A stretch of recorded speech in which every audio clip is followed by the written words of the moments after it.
Mas primeiro fazer o aviso. Aí já aparece o aviso na gravação.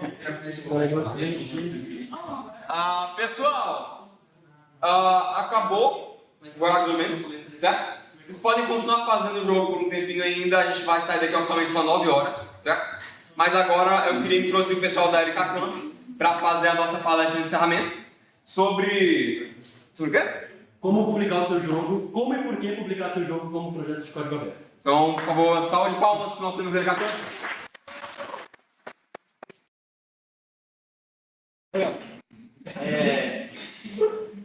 Durante a palestra, não codem.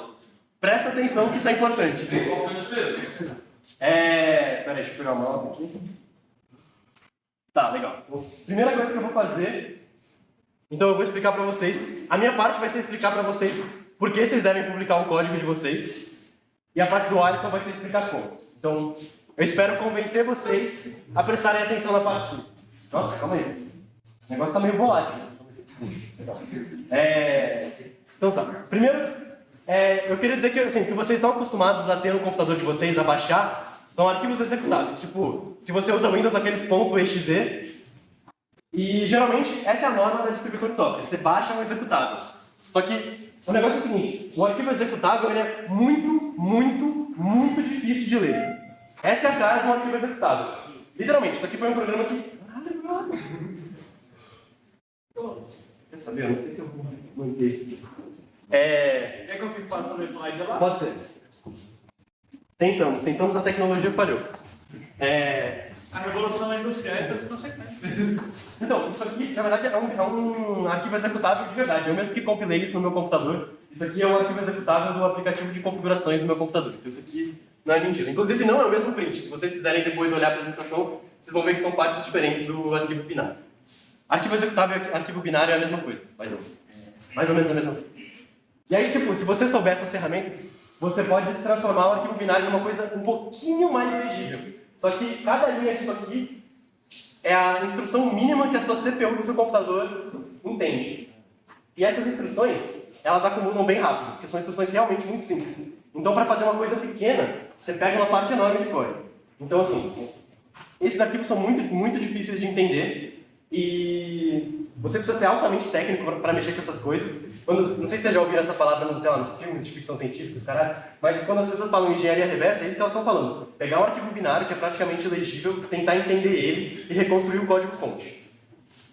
O código-fonte é o seguinte. Vocês podem se perguntar então, se o arquivo executável é difícil pra cacete de ler, quem que escreve isso? A resposta é ninguém. O que vai gerar o arquivo executável é o que a gente chama de código-fonte, que é esse código que está aí nos computadores de vocês, que é um código legível, que um compilador ou um interpretador vai pegar e transformar naquele código de máquina mega esquisito. E aí, quando a gente fala de open source, source é fonte em inglês. A gente está falando de publicar a fonte do seu código, publicar a fonte que vai gerar o arquivo executável. Então, eu vou começar então falando sobre as vantagens de você ter o seu código fonte aberto para o público, começando por transparência. E aí, você pode ter algum amigo que se faz inteligente assim, e fala assim: nossa, mas um jogo é uma coisa tão inofensiva, por que eu deveria me preocupar com deixar o código dele aberto? Tipo, por que a transparência é importante no caso de um jogo? Porra, é só um joguinho. Uma pessoa que tem essa cara mesmo. Eu vou começar então falando de alguns exemplos para mostrar que os jogos não são tão inofensivos assim e que vale a pena você se preocupar com a transparência do seu jogo para favorecer os seus usuários e para evitar que você dê problemas para si mesmo, como vai ser o caso dessa história aqui. Não sei se vocês acompanharam essa polêmica, mas há uns anos atrás lançou esse jogo chamado No Man's Sky, que o produtor, assim, o desenvolvedor principal fazia questão de dizer que você tinha chance de encontrar outros jogadores no mundo, que era um jogo multiplayer, só que como o mundo era muito vasto, a chance disso acontecer era muito pequena. E aí, inclusive tem um vídeo legal no YouTube que chama No Man's Sky, One Man's Lie. Eu deixei, no último slide são várias fontes, e aí vocês podem ver tudo depois, porque eu vou mencionar várias fontes, mas o que aconteceu foi o seguinte: dentro de horas do jogo ter lançado, obviamente os usuários de Reddit conseguiram se encontrar no mesmo planeta. E aí dá uma olhada nisso. O cara postou isso aqui: estou prestes a encontrar outro jogador. Aí ele edita o post com... Ele edita o post, pode passar? Com o Twitter dele. Aí depois ele edita o post dele de novo e fala: edit. Nós dois estamos no mesmo lugar e na mesma estação, mas não conseguimos nos ver. Aí Edith, de novo. A gente tem 100% de chance que a gente está no mesmo lugar e não conseguimos nos ver. Pode passar. Que estranho. E aí o que aconteceu era que não tinha multiplayer no jogo. Era mentira. E aí, tipo, isso aqui foi um comentário que eu vi no Reddit também, infelizmente eu sou um usuário de Reddit também. Que aí o cara falou, as chances de você encontrar outro jogador não são praticamente zero. São exatamente zero. E aí, enfim, deu uma treta, deu uma merda desgraçada. Os caras do No Man's Sky eles foram investigados pela Advertising Standards Agency da Inglaterra, que é tipo o CONAR em inglês, que é o que regula a publicidade. Eles foram investigados por propaganda falsa, por publicidade enganosa. E também pode passar. Tipo, na Europa, eles têm a caixa do jogo, ela tem que ter, tipo, quando o jogo é online, ela tem um selo para mostrar que o jogo é online. E eles começaram a colar um adesivo na caixa para cobrir o selo online. E eles tiveram que fazer, tipo, trazer as caixas de volta dos jogos para colar esse adesivo tampando o selo online. Enfim, aí depois teve rolê também com... na PlayStation e Xbox você tem que pagar uma inscrição para jogar os jogos online. Tinha gente que tinha feito a inscrição para jogar o No Man's Sky. Aí eles falaram, porra, não tem multiplayer, mas devolve meu dinheiro. Teve um monte de reembolso, vai e volta de processo, enfim. Foi uma merda. Então, você abrir o seu código é um jeito de você proteger seus jogadores desse tipo de enganação e de você se proteger de fazer esse tipo de coisa com os outros também. E depois sofrer as consequências, como foi o caso do cara. Aí, agora eu vou falar um pouco também sobre segurança. Que o mediante que a gente vai analisar agora é esse aplicativo aqui, TechBusters. Que, assim, eu entendo. Tipo, você imagina, você olha isso aqui e você fala, pô, o negócio é inofensivo, né? Olha a cara desse cara. Você acha que ele vai te fazer algum mal? Só que, olha o que aconteceu. Os caras deixaram praticamente a senha do banco de dados deles chumbada no código, tipo no código do aplicativo. E aí as pessoas facilmente conseguiam baixar o aplicativo, fazendo aquela análise de binário lá que eu mostrei para vocês. Elas descobriram qual que era a senha do banco de dados e aí conseguiram invadir todos os dados que esses caras tinham guardados. E aí esse jogo aí tinha uma funcionalidade de chat, tipo, entre jogadores. E aí todas as mensagens que os jogadores tinham mandado entre si também vazaram, nome de usuário, enfim. E assim, claro que você não vai mandar o pack do pé pelo chat do TechBusters, mas de qualquer forma isso é um vazamento super relevante por dois motivos. Primeiro, pode passar. Tem 1 milhão de downloads essa merda desse aplicativo. Então vazou o dado de 1 milhão de pessoas. E também é um jogo que tem compras dentro do aplicativo. Então, você ter os seus dados desprotegidos num negócio que vai entrar em contato com a sua conta bancária é extremamente arriscado.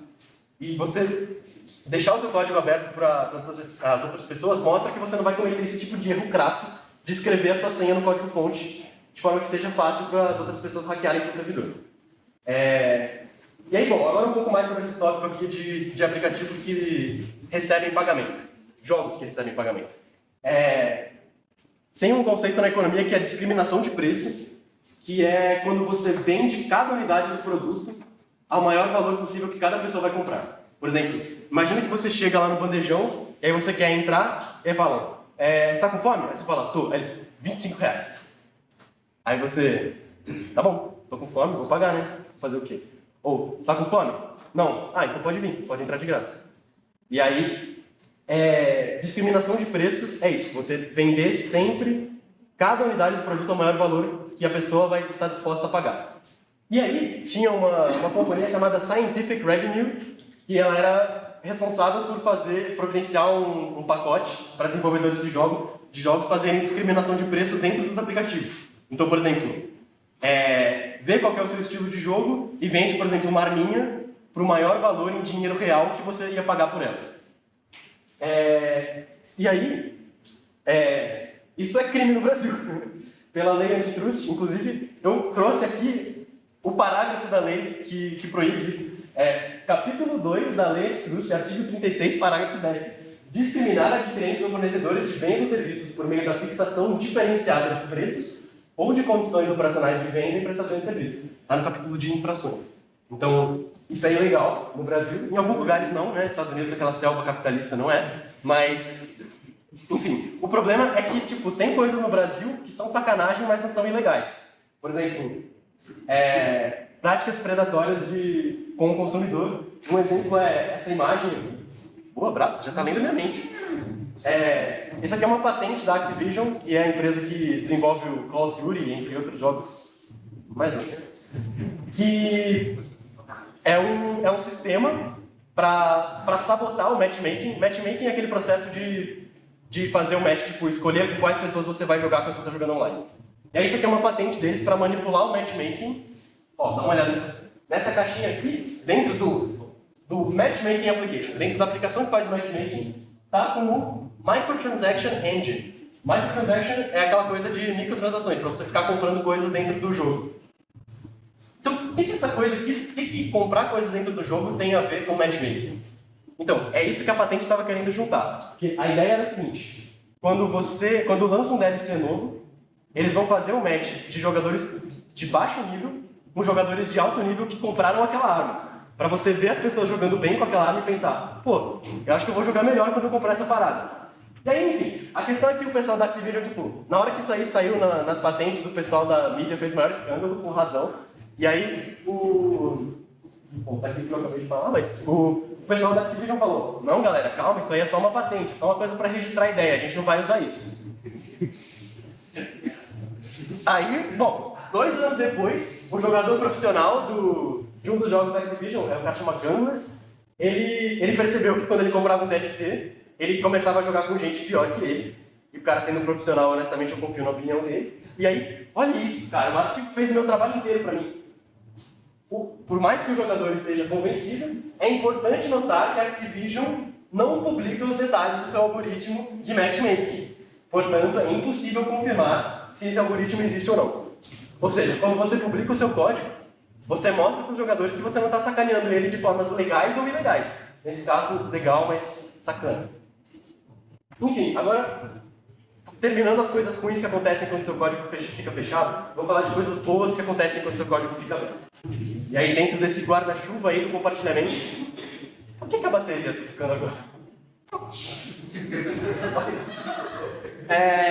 Cara, domingo. Tá, vou falar sobre aprendizado. Então, vocês passaram esses 2 últimos dias aí, talvez muitos de vocês programando pela primeira vez, vocês viram a quantidade de inteligência, esforço e complexidade que existe num jogo. E, assim, muitos de vocês estão fazendo isso pela primeira vez em grupos pequenos. Agora, imagina quando grandes equipes de pessoas altamente qualificadas se juntam para fazer um jogo. Assim, é uma quantidade de QI junto em um produto só que é absurdo.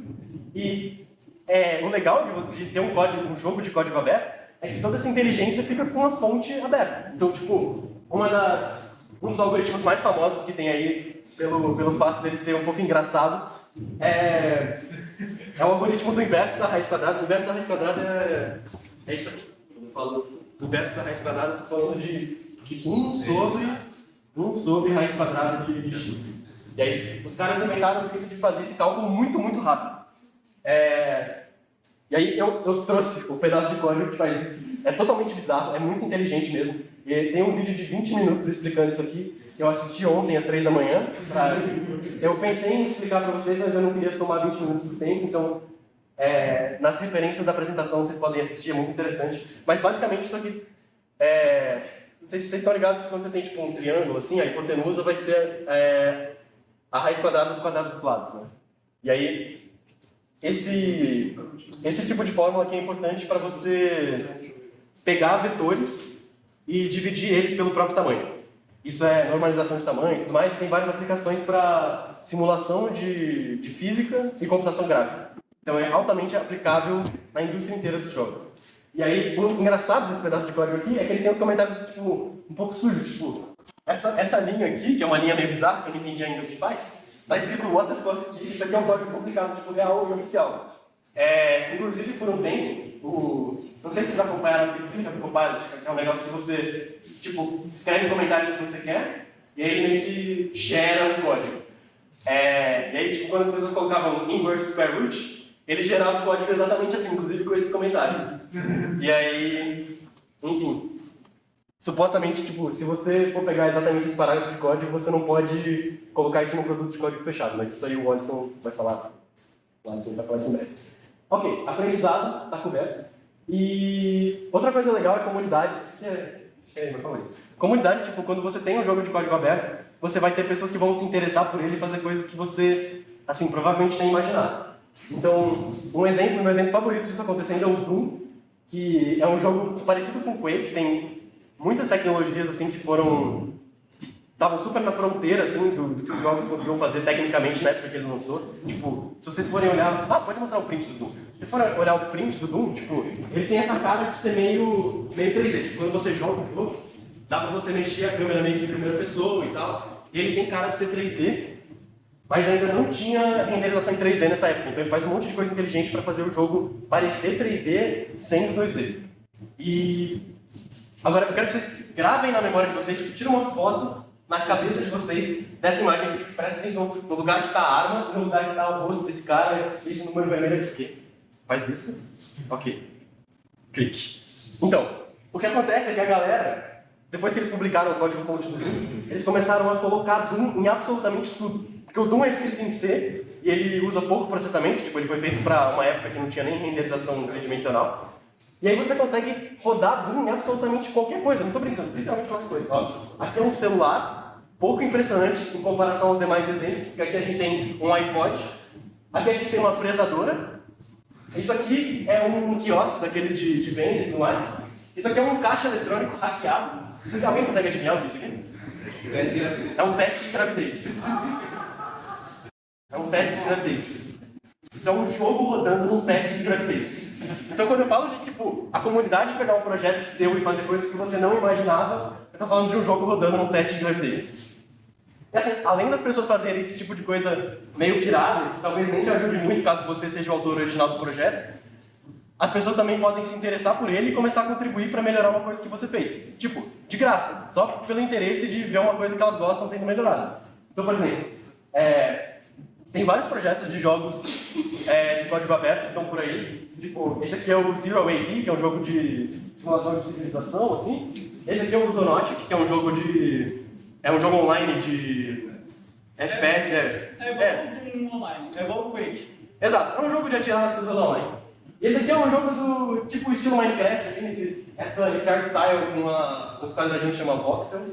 Ele é até bem diferente do Minecraft, tem umas ideias de exploração, de dungeon, um pouco diferente, bem interessante. E aí, tipo, se vocês tiverem interesse em contribuir para essas coisas, vocês podem falar com a gente, depois a gente pode até pensar em alguma coisa para contribuir para isso no LKConf. E aí, último motivo, agora que eu já falei que você deixa de ferrar os outros e se ferrar, você ainda ganha um monte de coisa para a comunidade, está na hora de falar sobre os ganhos que você tem para si mesmo. Que principalmente é reconhecimento, porque você vai ter isso no seu currículo, você vai ter o seu código visível para as pessoas olharem, e o legal também é que você nunca perde acesso ao seu código. Então, tipo, se você se junta agora num grupo... aqui vocês vão publicar tudo no GitHub, mas, tipo, se você se junta numa empresa com uma galera, passa lá 10 anos trabalhando e depois sai da empresa, tudo que você fez ali não é mais seu. E o legal do código é que ele é de uso livre, inclusive para você que foi autor. Então você nunca vai perder o direito ao código que é seu, e você vai sempre poder mostrar exatamente o que você fez. E, além de tudo, se você for o autor original do código, você vai mostrar a competência de mantenedor. Mantenedor é o nome dessa pessoa que é o autor do projeto e que vai ficar recebendo contribuições, conversando com as pessoas que têm interesse. Isso demonstra várias competências técnicas e não técnicas que são interessantes de se ter nessa vida profissional de desenvolvimento de software. Eu nem sei se tem mais coisa, dá uma olhada. Ok. Porra, eu nem falei meu nome, né? Galera, meu nome é Pedro.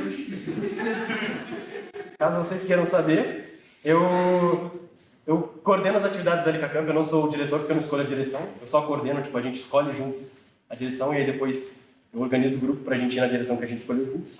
Sou coordenador, não diretor, nem presidente. E aí, se você quiser conversar comigo, você pode usar meu e-mail, WhatsApp, ou se quiser entrar, se você se interessou por esse tipo de coisa de código livre, código aberto, você pode dar uma olhada na LKCamp, a gente se encontra toda segunda e quarta. Agora, eu espero que eu tenha convencido vocês que é uma boa publicar o seu código, e aí o Alisson vai explicar como. Quer fazer um tirar dúvidas enquanto eu tento ver se vai funcionar aqui? Você? É arte. O problema nem é o arte. Eu nem sei se... esse aqui é um slide das fontes que eu falei pra vocês. Aqui tem o vídeo que eu falei, No Man's Sky, No Man's Life. Tem os posts do Reddit que eu infelizmente mencionei. Esse aqui é a lei antitrust que eu olhei de verdade. Os artigos que eu falei sobre as patentes da Activision, tá tudo aqui se vocês quiserem olhar de conta própria. E o vídeo sobre o algoritmo de raiz quadrada inversa está aqui também. Alguma dúvida? Eu acho que vai demorar. Então, eu não mordo, gente. Só quando pedem.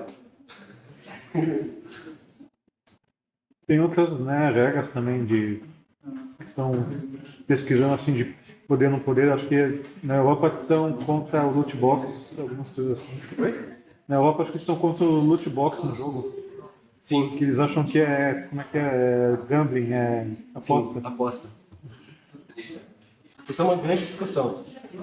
Inclusive, é uma coisa, né? Tipo, quando você tem esse tipo de sistema no jogo, é interessante que o algoritmo seja aberto para você ver que você não está sendo sabotado pelo jogo. Então, você vê que você tem uma chance de 1 em 1 trilhão de você conseguir uma coisinha, você tem uma chance de considerar se você quer ou não. Ah, sim. Transparência. Você quer usar o mouse com essas slides? Se você quiser. Ele tá. Pode botar na tela então, só pra eu ver qual Será? Não. Eu acho que ele tá na 2. Não, não sei como é na 3. Ele tá na 3, beleza?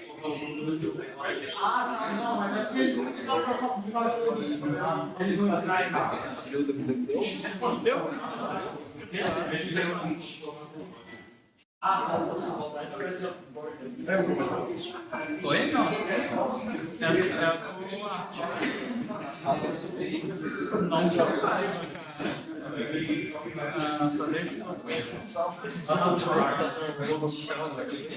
não, não chegou não.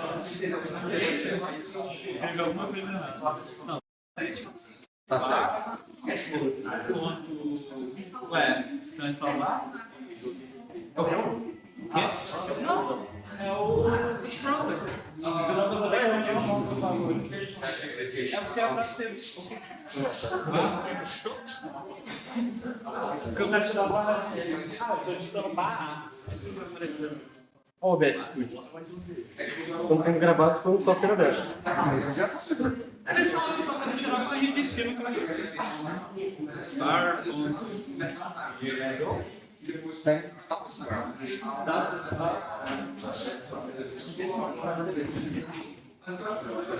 É triste, cara. Deixa eu pegar meu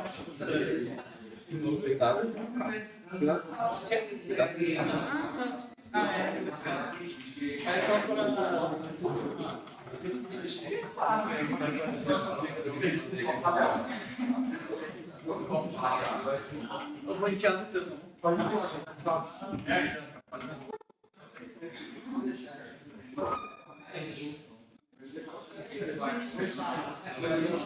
Cara, achei muito preguiça.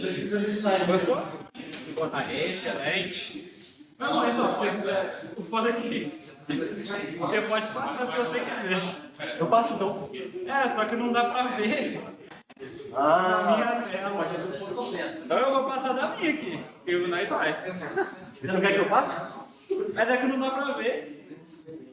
Eu tenho. Mas qual que é o outro? Não dá pra ver no meu. Mas qual que é o outro? Ah, é que não é só pro lado. Vai pra baixo. Quer trazer? Vamos testar só se o som tá funcionando. Ah, não tá sendo o meu. Toma aí!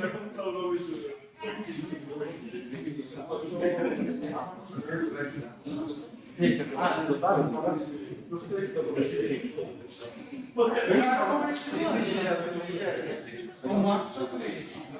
Vou vender minha aula já tudo fechado.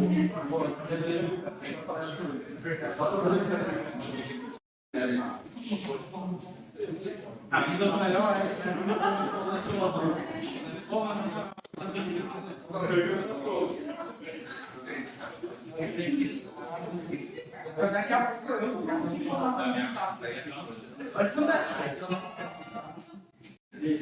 Dá pra todo mundo ouvir? Tá ouvindo? Então tá, então eu vou tentar dar minha gambiarra aqui. Vou ficar do lado aqui pra eu ter acesso É meu notebook, tá? É porque, tipo, ele não é só passar pro lado, ele passa pra baixo também. É em 3 dimensões. Se você quiser arriscar. Meus slides são em 3. Eu sou muito maluco. Meus slides são em 3 dimensões. Ninguém tem entendendo.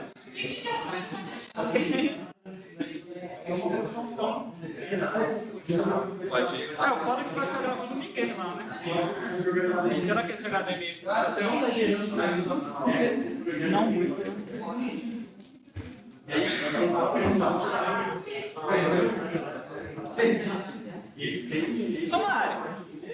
Ô Mário! Se eu fazer aqui é pra baixo, é pra baixo. Se eu fizer aqui é pra frente, não. Porque, tipo, eu posso passar direto de uma criança. É, ótimo.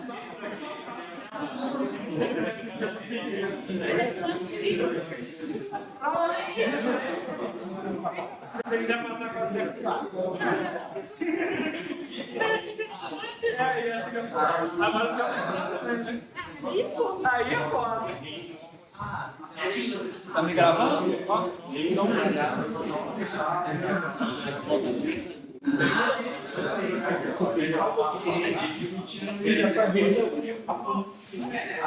Pode começar? Todo mundo? Não pode? Então, já que eu não tenho permissão para começar, ô galera, eu vou dar continuidade ao que o Pedro falou e agora eu vou tentar dar uma explicação sobre o que de fato é uma licença e como contribuir para um jogo, por exemplo. E aí, para começar, eu vou mostrar uma musiquinha para vocês. Aqui é a logo linda da Licatão, pode passar para frente. Aí, copiar não é roubar, aí então passa para baixo.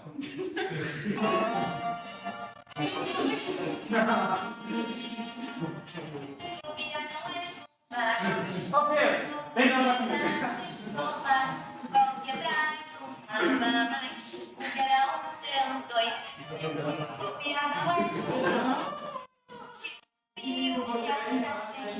Cada qual fica bom. Vai ajudar mesmo ou não? Vou ficar aqui na frente só. Posição de boxe.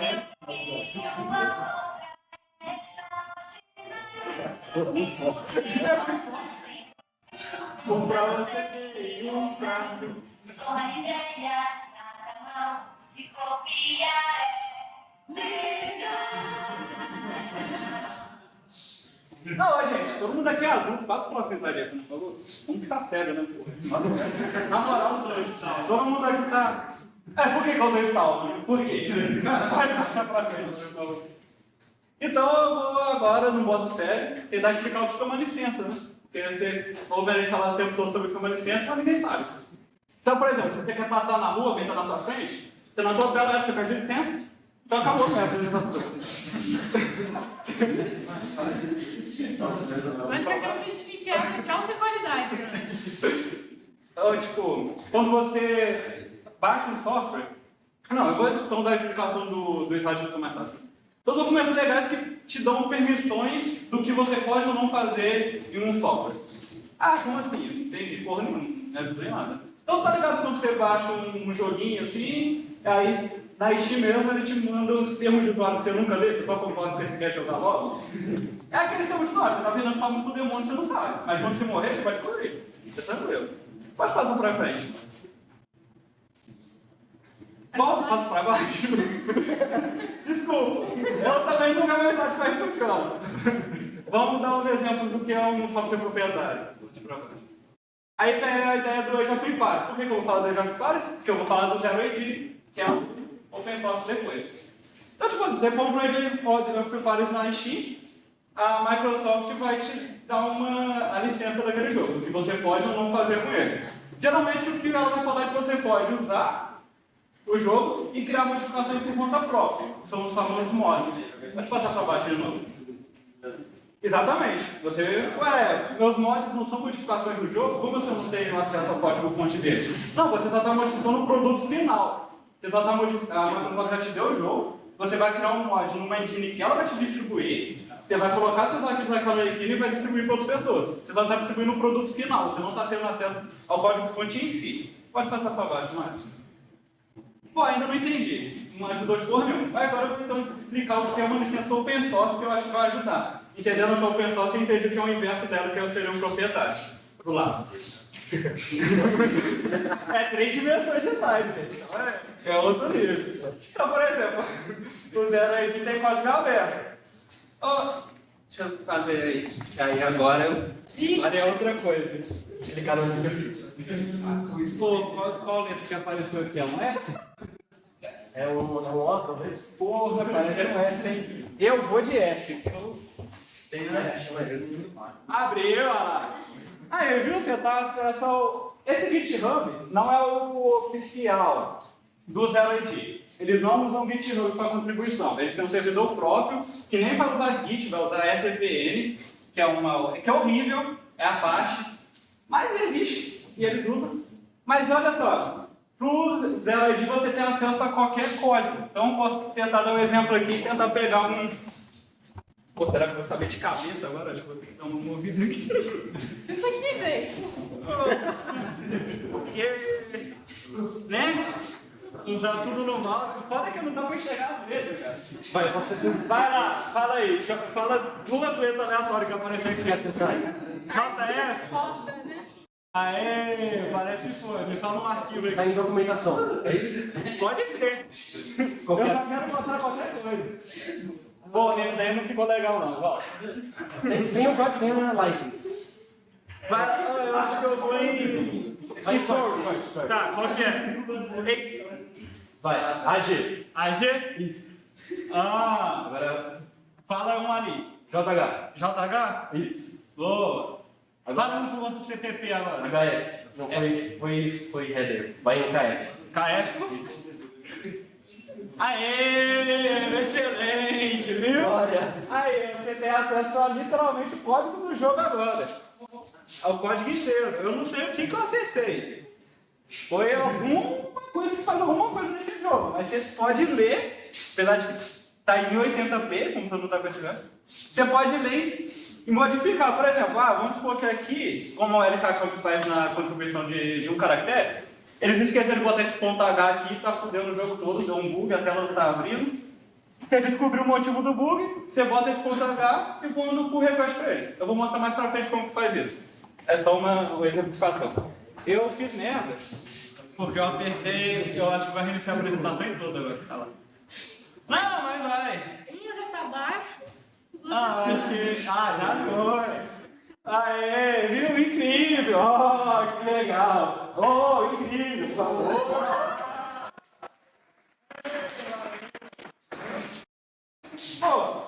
E aí você não para no GitHub, né? Você consegue dar um git clone, que eu não vou dar na minha máquina, porque ontem eu fui tentar dar... Tinha passado 3 horas, eu não tinha chegado em 12% ainda. Porque é muito grande.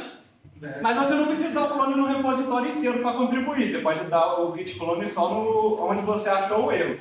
Eu só estava tentando dar um repositório inteiro para mostrar para vocês. Aí você modifica e com a tecnologia do Git, no caso do Zero-ID, com a tecnologia do SVN, né? Fazer o quê? Você contribui para o resultado final. Aí eu dei uma adendo aqui que você não precisa de... Né, que eu acabei de falar. Pode passar para baixo, por favor. Não foi? Estão do lado. Agora ele vai descobrir na hora, né? Tá. Pô, eu descobri por que é vantajoso para o usuário, né? Igual o Pedro falou. Você vai ter a transparência e tal. E qual é a vantagem para mim se eu publicar o jogo aberto? Bem, eu sou um jogador. Eu jogo o jogo daquele mano ali. Esse cara é foda. Eu joguei o jogo dele e descobri um bug. Não tá funcionando na minha máquina especificamente por algum motivo. Descobri, fui lá, li o código, descobri como é que resolvi, mandei para ele de volta o resultado. Ele vai avaliar e vai falar, pô, legal o seu código, aprovado. Ou então ele vai olhar, seu código é uma merda, não gosto de você, não fico com essa cara, me bloqueia do GitHub, não consigo contribuir mais nada. Ele pode fazer isso. Pode passar para baixo, não sei. Então ele falou, tá, pausinha para dúvidas. Qual alguma dúvida aqui? Vamos nessa. Como é que fica se você quiser fazer um jogo que é pago? Pago? Por exemplo, a pessoa poderia olhar o seu grande código Não fonte. tem problema nenhum, a pessoa pode olhar, é um Super Discard, que é um jogo do projeto GNU, que para computador ele é gratuito, mas para o iPhone ele é pago, porque produtos no iPhone você, como desenvolvedor, tem que dar uma taxa, E aí não seria lucrativo para eles botar o jogo de graça. E ele é pago, e o código é aberto. A diferença é que com o código aberto, uma pessoa pode clonar o seu repositório e tentar compilar ele na mão. Certo? Falou agora. Você compila ele na mão e você vai rodar. Só que a perda de tempo que a pessoa vai fazer isso, o consumo de espaço, o armazenamento e RAM que ela vai gastar para poder jogar um jogo grande aberto, não vale a pena. Vale mais a pena você fazer o jogo, comprar o jogo e ajudar. Mas eu tenho um exemplo legal, My Industry. É um jogo totalmente open source. É um jogo que ficou até famoso há pouco tempo. Não, há pouco tempo não. Sei lá, 10 anos. Vai ter My Industry. M-I-N-D-U-S-T-R-I. Nossa, inglês do pai, soletrando participa. E aí o jogo é pago, na Steam inclusive, mas os desenvolvedores mesmo falam que se você quiser clonar e compilar, e quiser doar o valor, porque às vezes você não consegue doar o valor inteiro, pagar o jogo inteiro, fica à vontade. Projetos grandes como Gnome, KDE, Archlinux, que não fazem parte de. Quer dizer, o Gnome KDE fazem parte disso não. Que não faz parte de uma empresa grande, sobrevive de doação, porque o produto deles é gratuito. E a doação na comunidade open source é muito grande. Tá? Vou dar um exemplo que aconteceu no Emacs. Tem um cara muito conhecido chamado Dapsus, que faz um pacote muito foda no Emacs. E já tem o nome dele assim no hall da fama do Emacs.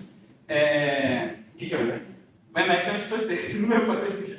Mas aí o GitLab ele tem um programa de patrocinador dele e por algum motivo o programa parou de aceitar PicPay. E libera 70% da doação dele.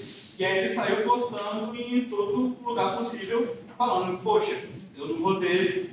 Minha renda fixa os projetos que eu tenho, isso não dá nem o suficiente para mim, se acabar. E aí ele triplicou a quantidade de doação dele depois de fazer esse post, porque muita gente não conhecia o programa do GitHub e começou a ajudar ele por outra maneira. Agora ele tem um salário de um desenvolvedor normal em uma empresa grande, trabalhando com um negócio que ele gosta, que é fazer papel de premissa. Mais alguma dúvida? Não? Então pode passar para frente. Todas as dúvidas sanadas? Vamos prosseguir. Legal. Você encontrou uma forma de contribuir para o jogo, por exemplo, para o Zero ID, e você quer saber como. Os projetos open source, no geral, cada projeto, principalmente projetos grandes, vão ter seus próprios guias de como você faz para contribuir para ele. No caso do Zero ID, você pode encontrar nesse site aqui. Passa para baixo. Quando você liberar o código do seu aplicativo ou jogo, é uma boa você fazer um guia de contribuição também. Sim, fazer um guia de contribuição. Para explicar para a pessoa quais são as boas práticas que você adota no seu jogo. Vai desde identação até o commit que ela tem que dar. Existem pessoas que gostam de commits grandes, que você explica tudo, e existe gente que gosta de commits mais diretos. Eu vou tentar mostrar esse commit aqui para um exemplo de como funciona no Zero ID. Agora eu vou abrir de novo. Fala as letras. Fala a letra. S. S? Não, eu sabia que ia ser, você acredita? Aí não abre, né? Ó. Abriu forte. Ah lá, tá vendo? Bem direto, assim, ó. Ele só falou que os objetos na água não estavam tendo uma sombra legal e ele mudou o código. E aí, clicando aqui na história, que você pode acessar, eu só não vou fazer isso porque eu tô com medo de dar muito. Mas depois eu mostro pra vocês individualmente. Isso é do Zero ID? Isso é do Zero ID. Porque ele usa, como eu falei, ele não usa o GitHub. Ele tem os próprios servidores dele, que você contribui usando o SVN ou Git de uma forma meio específica lá. E aí isso para projeto grande tem um negócio que a gente chama de lista de e-mail, que é justamente essas conversas entre desenvolvedores de cada área. Mas é porque o Zero ID é um projeto muito grande. Ou você pode ter projetos menores que vão ter uma lista de contribuição muito mais fácil. No Zero ID, inclusive, no site deles, você tem lá, no guia de contribuições, uma aba assim, problemas fáceis para iniciantes. Que é justamente para... Fala o que significa aquele número ali, os 5.000. É a contribuição 5.000. É a contribuição 5.125. E essa é uma contribuição de 5 anos atrás. Então, hoje em dia já está numa casa maior ainda do que 5.125. Provavelmente 5.126, no mínimo. Mas, com certeza, não 5.124. Para quem não... Excelente. Particular, por favor. Ah, tá. Aí, vamos supor que você não é programador. você é um artista e você quer contribuir. O Git, infelizmente, ele não sabe lidar com arquivos binários, imagem, arquivo de áudio, arquivo de vídeo. Mas os desenvolvedores, como no caso do Zero ID lá, eles têm um guia de contribuição para quem é artista. Então você fez uma música, você fez um sprite de um personagem, muito obrigado. E aí vai estar lá no guia de contribuição. Geralmente é por e-mail. Você sai mandando e-mail para os desenvolvedores e eles vão te falar como que cada um vai ter uma maneira diferente. Passa pro lado. Agora que eu vi que tem a setinha aqui que eu te mostro se tem para baixo ou não. Pode. Então, acabou minha apresentação. Então, eu estava falando com o Pedro, como eu acho que eu ainda tenho um tempinho aqui. Ele é o Pedro. Eu fiz a apresentação mais rápido do que eu imaginei. Eu vou dar mais um espaço para tirar a dúvida e se não acabar meu tempo, eu gostaria de explicar um pouco sobre a diferença de algumas dessas licenças. Então, tem alguma dúvida? Posso tirar uma dúvida que eu tinha? Na verdade, tirar uma dúvida de outra pessoa que perguntou pra mim. Que eu tava falando com o Dez ali, meu amigo, e ele perguntou, tipo assim, quão aberto é um código aberto? Tipo assim, que tem a ver com o que ele perguntou também, de como você faz para vender o seu jogo caso seja open source. E é o seguinte, open source, lembra do que significa source? Fonte. É só o código fonte. É só o código que gera os arquivos executáveis do jogo. Então assim, você pode ter uma licença para o seu código e ter uma licença separada para todo o resto. Tipo, e com o resto eu quero dizer que a gente estava vendo agora há pouco. Música, arte, essas coisas todas podem ficar com uma licença separada. Por exemplo, o Doom, que eu falei que estava rodando uns testes de gravidez ali agora há pouco, o Doom, ele tem o código aberto, mas toda a arte do jogo é fechada. É proprietária e a empresa não divulga e não tem uso livre. E aí o que as pessoas fizeram para conseguir rodar essas coisas todas é que, além de tudo, eles redesenharam todas as artes do jogo. E a música, enfim. E ainda colocaram um teste de gravidez. Essa polêmica de arte é complicada, porque teve um caso aí do cara que criou um acordo no RGB e transformou em proprietário. Então toda vez que eu falo de software livre, eu gosto de dar o exemplo de um artista. Então, vamos supor que você é um artista e vai fazer um traço específico, uma coisa específica, e aí você tem que pagar para fazer aquele traço, porque alguma empresa já transformou aquele traço específico, aquela coisa específica, em um traço proprietário. Seria a mesma coisa que eu, como desenvolvedor, não poder acessar o código-fonte de um jogo, porque se eu copiar aquele código, eu, como artista, vou ter que pagar para uma empresa que nem sabe o que eu estou fazendo. Então, seria isso. Para quem quiser me procurar no Telegram, Show 1. E aí, se preferir o WhatsApp, me procura no Telegram, passa meu número lá. E e-mails, não, mentira. Só no Telegram, é onde eu vou responder mais fácil, mais rápido. Então, eu vou falar um pouco sobre a diferença da licença. Né? Essa polêmica começou, e eu poderia explicar a história de novo, mas é uma história um pouco longa. Mas, basicamente, ela começou na licença GPL, que é GNU Permissive License. GNU é o maior projeto de software livre que a gente vai ter aí. O que a licença GPL ela fazia? Se você é um desenvolvedor, você pegou uma parte do código de um software que usa a licença GPL, o seu código também tem que ter aquela licença. Por isso que ela é uma licença permissiva. Ela vai passando de um por um. E aí isso não é nada legal para o cenário americano, onde ela surgiu, onde universidades são também empresas privadas. Então o MIT ficou muito puto e pegou e criou a licença dele MIT. A licença MIT permite que você pode ter o código aberto, pegar ele para você e fechar aquele código e vender. Então, tipo assim, eu tenho um código aberto, eu peguei aquele código, peguei ele para mim, adicionei as minhas coisas, fechei ele e estou distribuindo ele. O que acontece com o sistema que aqui na Unicamp a gente não usa, mas em algumas universidades do mundo todo, quando vão estudar sistema operacional, usam um sistema chamado Minix. E o Minix, ele está mudando de licença desde que ele existe, mas ele é proprietário, mas ele é livre para a universidade e para estudante. Meio complicado. E aí a gente também vai ter a licença BSD, na verdade vai ter uma caralhada de outras licenças, uma licença para cada coisa, para cada necessidade. É aquele famoso problema assim de, nossa, tem muita opção para tal coisa, tem que criar uma opção universal, aí o cara cria mais uma opção para uma opção de chatinho. É exatamente isso. Hoje em dia a gente tem muita licença que não vai fazer nada.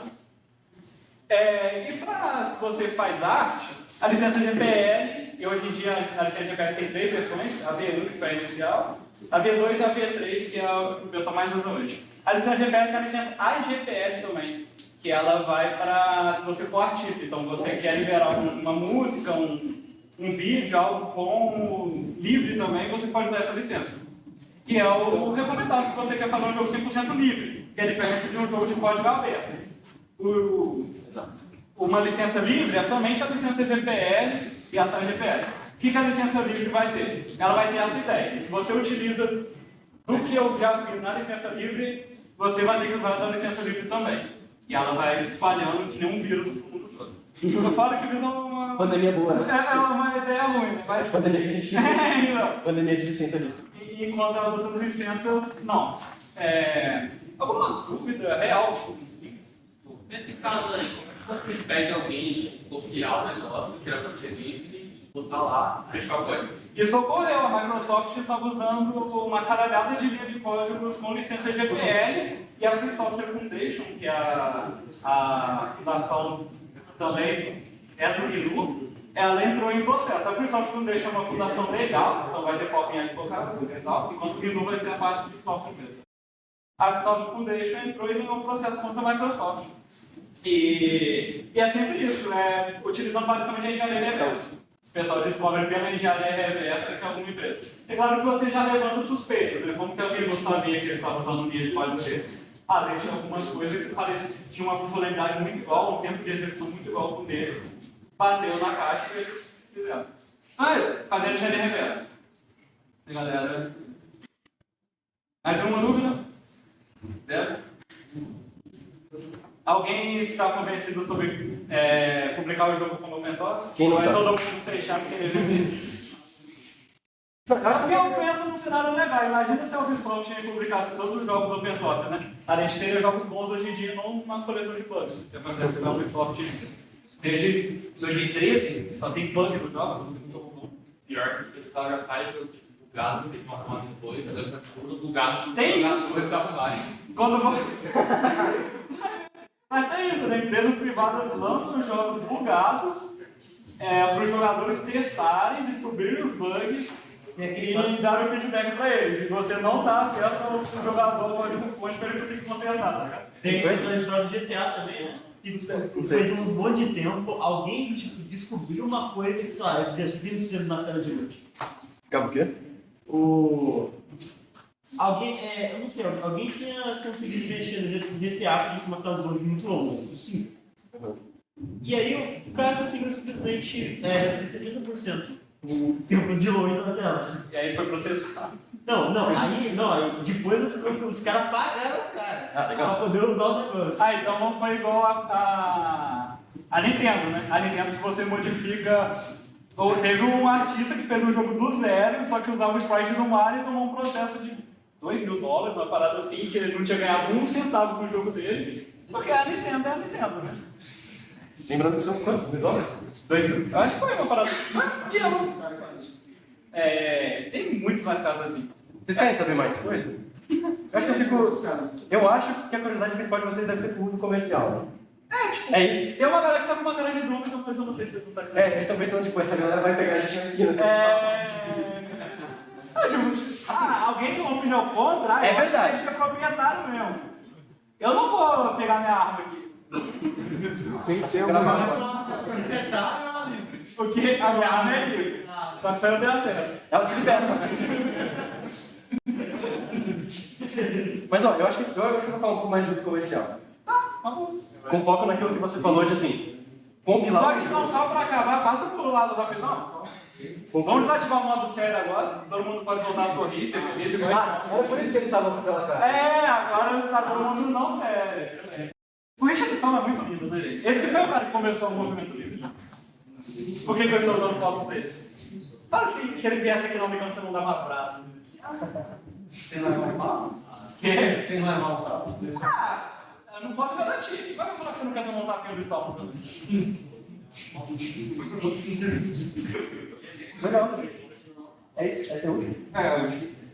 Tá, então, eu acho que eu vou falar um pouco mais de uso comercial, porque parece que essa é a dúvida principal. Então assim, como o Alisson falou, compilar um programa nem sempre é fácil. Tipo assim, agora vocês estão fazendo MC102, né? É isso? Tá.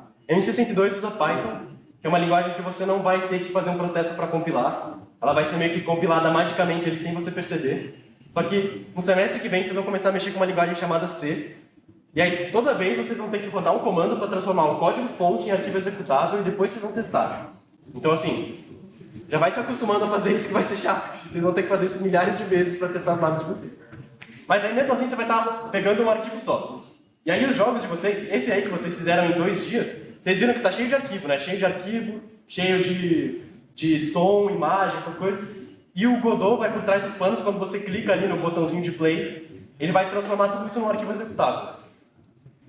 E aí o Godot vai facilitar a sua vida nesse caso, que ele é feito para isso. Mas tem alguns jogos e alguns programas em geral que são difíceis de compilar. Difíceis mesmo. O Zero ID, por exemplo, ele é feito todo em C++. Zero ID. Tem uma diferença que eu não entendo porque você deve fazer jogos em C e C++. É igual a Nintendo faz. Pra quem não sabe, todos os jogos da Nintendo são em C. E originalmente era em Assembly. Era feito específico para o videogame. Assembly, que ele está falando, é aquele... Os caras escrevem...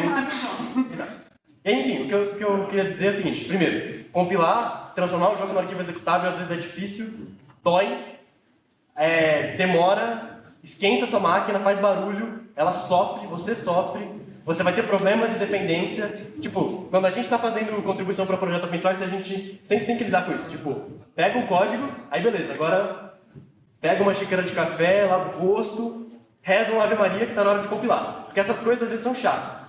E, cara, você ter a conveniência de pagar R$1 e baixar e tá ali, às vezes vale a pena, entendeu? Além do suporte, né? Se você pega o jogo e compila na sua mão, você não vai ter suporte no desenvolvedor. Essa é a parte 2 da resposta. Às vezes os caras oferecem um programa inteiro livre, mas oferecem um serviço que tem a ver com esse programa de forma paga. Por exemplo, tem uma grande empresa chamada Red Hat, que é uma subsidiária da IBM, que desenvolve o Fedora, que vocês estão usando aí agora. O Fedora é de uso livre, mas se você quiser ligar na IBM e pedir uma ajuda, você vai ter que pagar.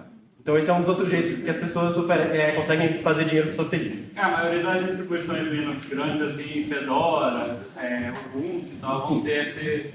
Eles vendem um serviço. Isso, eles vendem o serviço. E outro detalhe é que assim,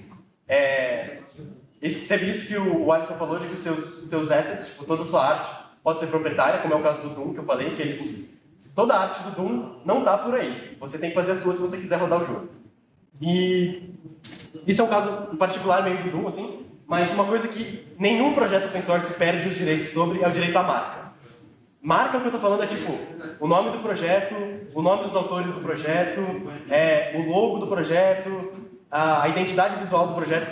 Tudo isso não faz parte do código, portanto não está incluído na licença. Então, tipo, se você quiser pegar o Fedora e transformar no seu Pedro Linux, tá na regra que você não pode usar o nome Fedora, porque você vai estar quebrando a lei, porque o nome Fedora é uma coisa da IBM. Então, o software que está aí é inteiro livre, mas a marca Fedora não é. A marca Fedora é uma marca da IBM. Por isso que aquele lab que a professora de MC, a Sandra, deu pra gente estava errado, porque estava escrito Ubuntu Mint, e o Ubuntu Mint não existe, é Linux Mint.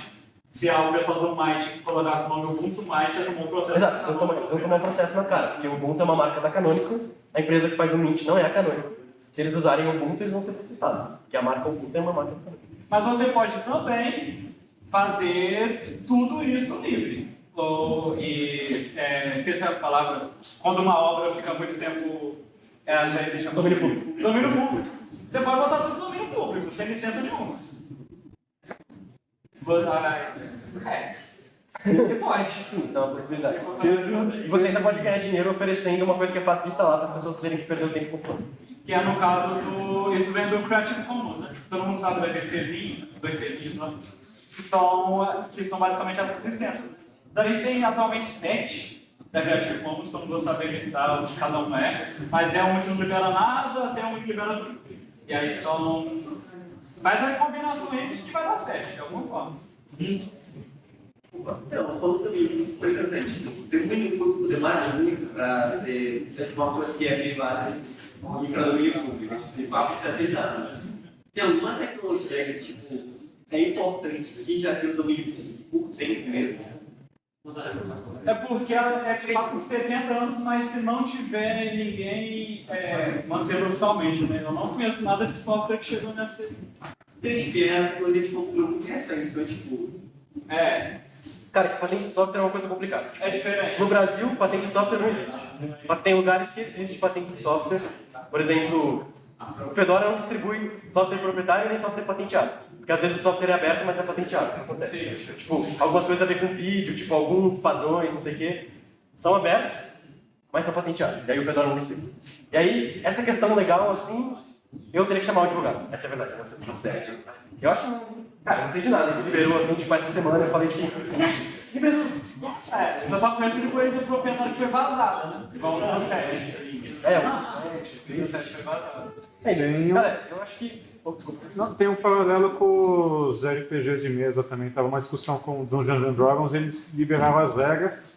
Você pode fazer o seu próprio RPG com as regras dele, você não pode usar os monstros deles, que são só deles. Teve uma treta que estava tentando, que eles estavam.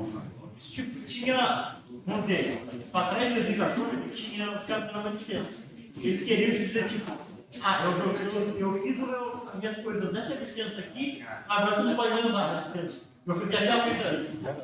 Aí, os caras vão atrás.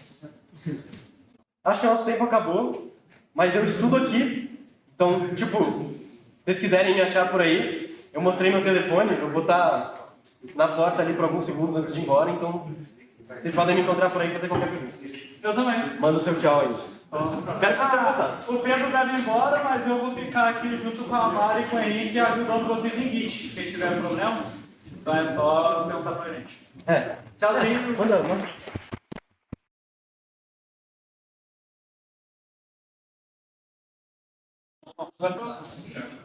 Feliz.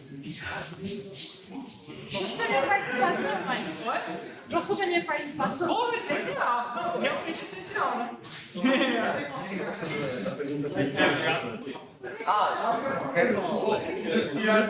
Qual é o cara comigo? Ah, você.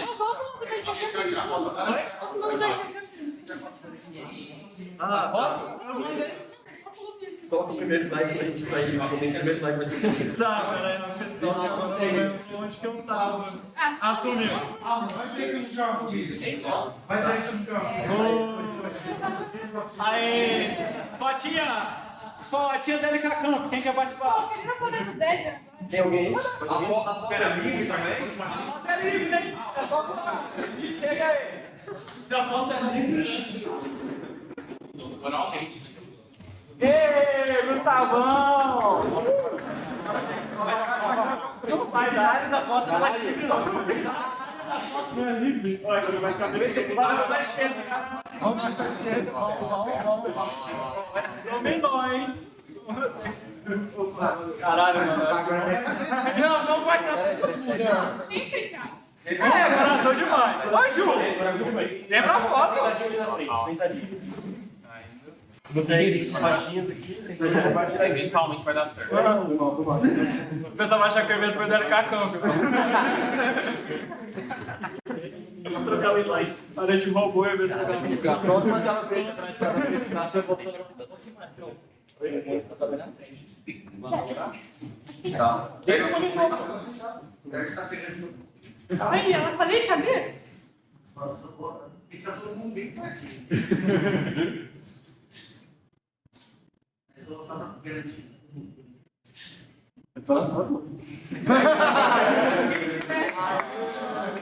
Agora todo mundo faz verdade. Não, pera. Eles trocam o negócio. Deixa eu botar um negócio com a marca, não tem esse vão que ele der, pelo amor de Deus. Vai botar um jeito. Não, peraí. Nunca mais.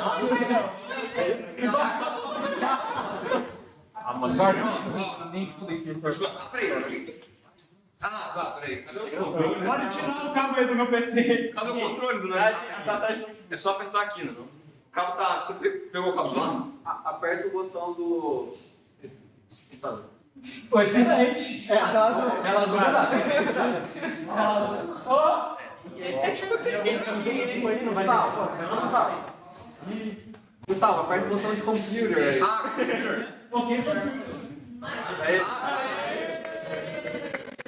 Peraí, deixa eu só voltar pra cá.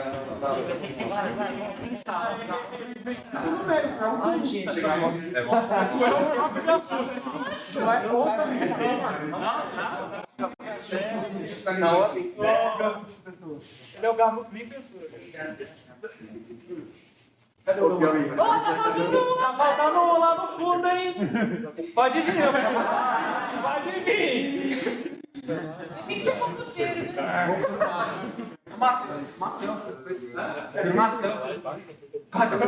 Bota o espelho. Alguém segura o espelho, tá ligado?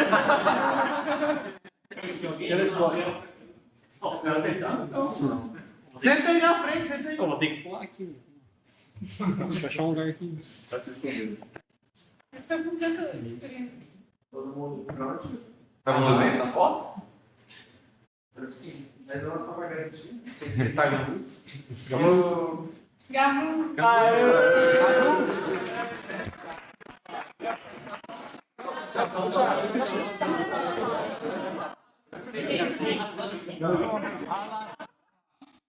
Não tem braço grande suficiente. Pega o pau de selfie, isso. É, alguém com autor livre?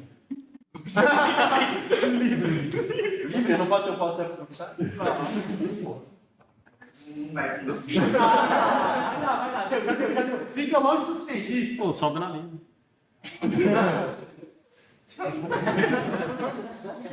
Agora sim. Aê! Só pra começar. Acabou! Não vai ter mais, não tô pulando já. Tô o ano inteiro já. Não tiro mais bola esse ano. Quer mexer no artigo? Artigo? Essa aqui é minha construção. Ah, tá, livre. Mandando lembrar. Tá, pessoal, acendeu esse segundo.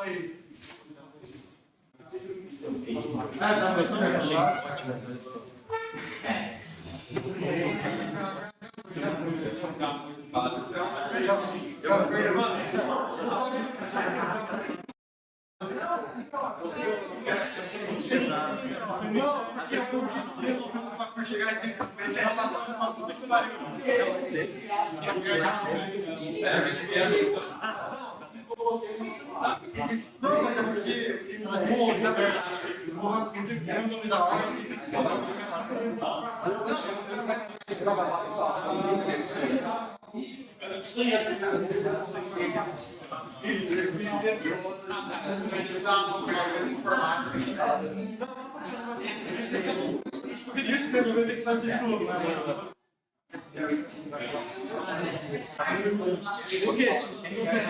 Você não consegue. Vou deixar. Pode me tirar pra embora.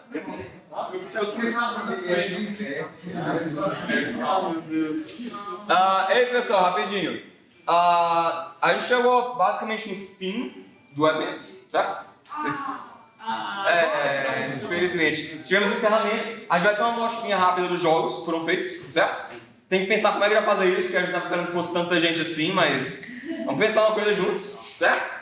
E eu só queria agradecer a vocês do fundo do meu coração por vocês terem vindo e participado. Eu estou muito feliz com a quantidade de jogos absolutamente incríveis que foram feitos por aqui. E é isso aí, pessoal. Muito obrigado por terem vindo. Espero que esse evento foi muito produtivo para vocês. A gente vai ter um coffee break já já, então não vou embora ainda. Agora a gente devia começar a apresentação dos jogos. Quem aqui está com coisa rodando para eu mostrar? Levanta a mão. Boa quantidade de gente, boa quantidade de gente. Já conseguiram mandar pitch?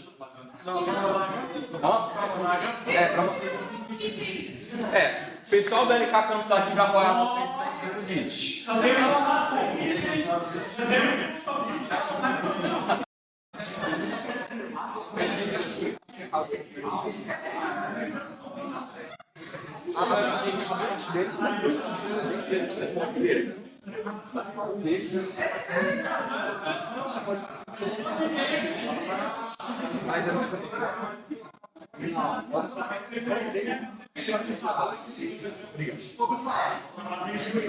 É pra mandar só a pasta, né? Do seu jogo de projeto. O pessoal da educação, o que ele vai mandar? O que ele tem que mandar? Tem que mandar para o projeto.